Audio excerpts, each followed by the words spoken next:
revisit that. I wrote a little film about a guy dealing with an ex-USFL football player who was suffering from, what is it, honey? Repetitive concussions. Yeah, I can never. She's the doctor in the Traumatic brain injury. And it's a nice little film, and I think we might make it yet. It's a nice little short film that I wrote, and we were set to go before, and then I had a rotator cuff surgery. I tore my rotator cuff, and I couldn't throw the ball, and it matters to the story.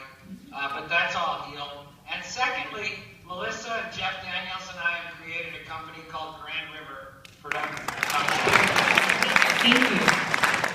And we have 2 properties that I'm taking over to Amazon tomorrow in LA for a meeting.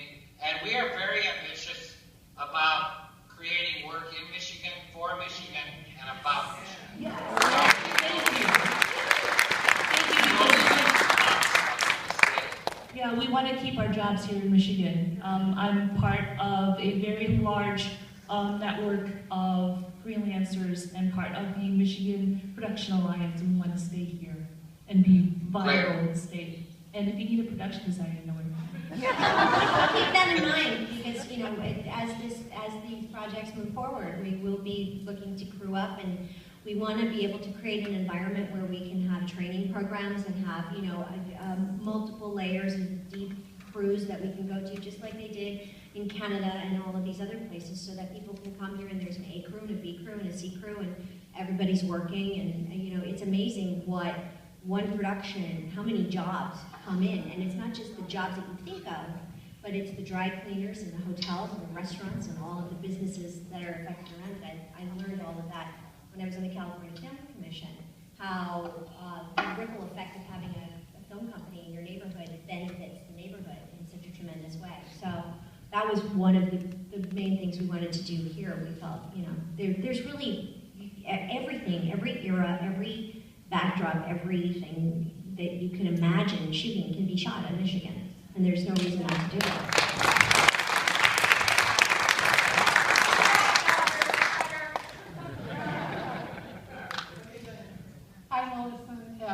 My name is Christina. This is my husband James. We're from Mason. Actually, I grew up down the road from our little town called Dansville. I don't know if you know where that is, Tim, if you've heard of it. Sure. Yeah, where our town's main claim to fame is the site of where the movie The Burning Bed took place. That happened back in the 70s, and I knew all the children from that. But my question is for you, and first of all, I'd like to say I've enjoyed everything that you both have done. I've never seen you in anything bad, which is a real pleasure. Really? You clearly have not seen The Baby Maker. Killer Cat. I wasn't allowed to watch it. Killer Cat, Killer Truck, Killer House movies. There have been some you've missed. You're lucky you. Bless your heart. In the past, when I was in high school, this is 30 plus years ago, and I was in drama club, and I did some on-stage work, local theater. Something I never understood is, how do you gain the proper amount of balance between family and delving your entire self into your roles? What kind of wisdom would you give to somebody that is still in the business? I see so many young couples, they get married, they're both actors, and all of a sudden, less than a year later, they're already splitting, and it's like, how do you keep that balance? Well, at this age, we're both so old.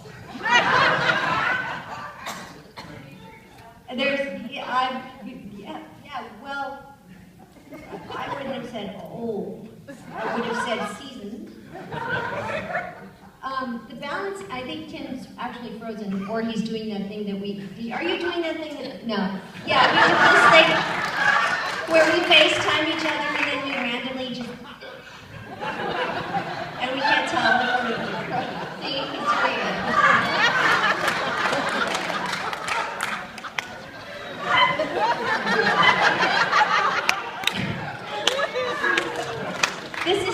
you stay married in Hollywood. But humor. For me, you know what the hardest part was finding the balance between being a working mom and raising my kids and having a job. And I was lucky because my job, first of all, I was able to earn a living doing something that I love, which is everybody's dream come true. But I would work for 6 or 8 weeks and then I would have a couple months off. And I was working at a time in the industry where I was able to go on location and take the whole family. I had my trailer, I had the kids' trailer, and I had a teacher for them until they were really in school, like heavy-duty school. And then I was very judicious about when I would go or where I would go and hopefully work in Los Angeles. And then the last big traveling job I did was the tour of the musical version of Little House on the Prairie. I played Ma. Let's be clear, I was not playing Laura. That's like whatever happened to little baby Jane on the prairie, which is not good at all. And my son Michael was the youngest and still at home, and so he auditioned and had the voice and was in the children's ensemble because I wouldn't tour for a year without him. And so he came with us. That was actually the first time he came to Michigan when we played the Fox in Detroit.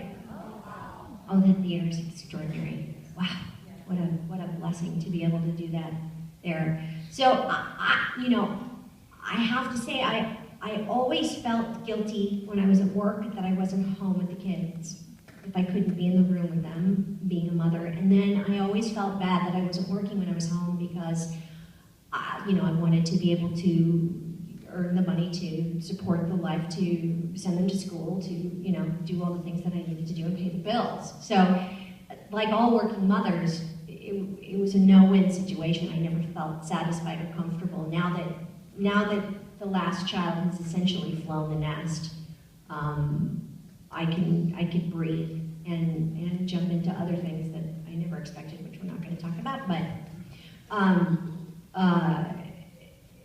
I just, you know, it was always very difficult. And it's just a juggling act.